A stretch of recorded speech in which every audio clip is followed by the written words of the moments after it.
प्यारे बच्चों, इस घमासान प्रॉब्लम को आसान करना ही मेरा मकसद है।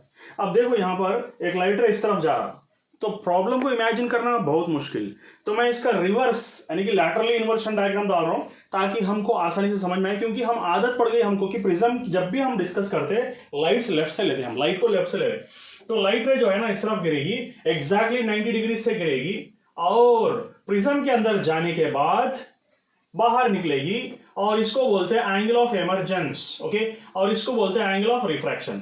जब नॉर्मली गिर रहा तो angle of incidence angle of refraction हो गया 0, और हमको एक आइडेंटिटी ऑलरेडी मालूम है कि R1 plus R2 equal to ये, और यहां पर ये क्या हो गया, ये refracting angle of A prism ये हो गया। Refracting angle of A prism कितना हुआ, ये अगर 90 है और ये अगर 60 है तो बोल सकते हैं कि ये 30 डिग्री से। Refracting angle of A prism 30, ये 90 मतलब बाकी के तो 90 होना, इसको बोलते हैं angle sum property. Sum of the angles in a triangle is equal to 180 degree, that's it.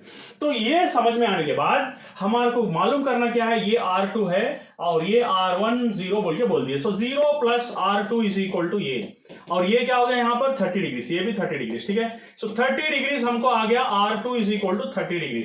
अब आसानी से स्नेल्स लॉ अप्लाई करके कर सकते हैं। स्नेल्स लॉ मतलब क्या, mu is equal to sine of angle of emergence to the sine of angle of refraction. Mu दे दिया, कितना दिया, √3 दिया, म्यू √3 दे दिया, और साइन ई मालूम करो बोल रहा, तो साइन ई थोड़ा व्हाइट ले लेता हूं, थोड़ा डिफरेंट दिखता।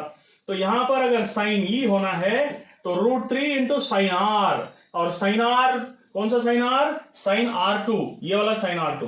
सो साइन R2 क्या हो गया, sine R2 is nothing but sine 30, sine 30 का मतलब 1/2, तो यहां पर साइन R2 डाल दो, sign R2 sign 30, √3 into sine 30 का मतलब क्या हो गया, ये 30 हो गया ना, साइन 30 मतलब 1/2, so sine E is equal to √3/2। कौन सा वैल्यू को √3/2 आता, it is nothing but sine 60 will be getting √3/2, मतलब एंगल कितना हुआ, 60 डिग्री। किसका एंगल पूछ रहा, एंगल ऑफ इमर्जेंस पूछ रहा, एंगल ऑफ इमर्जेंस हमको आ गया 60 डिग्री। तो इतना आसान तरीका है इसको सॉल्व करने का, कोई कंफ्यूजन नहीं, कोई डिफ्यूजन नहीं, कोई रिफ्यूजन नहीं। अगर पसंद आया तो सब्सक्राइब करो, दोस्तों को डिस्क्राइब करो, जो भी बीमार मिलता है उसको सब्सक्राइब करो, उसको प्रिस्क्राइब करो। Thank you.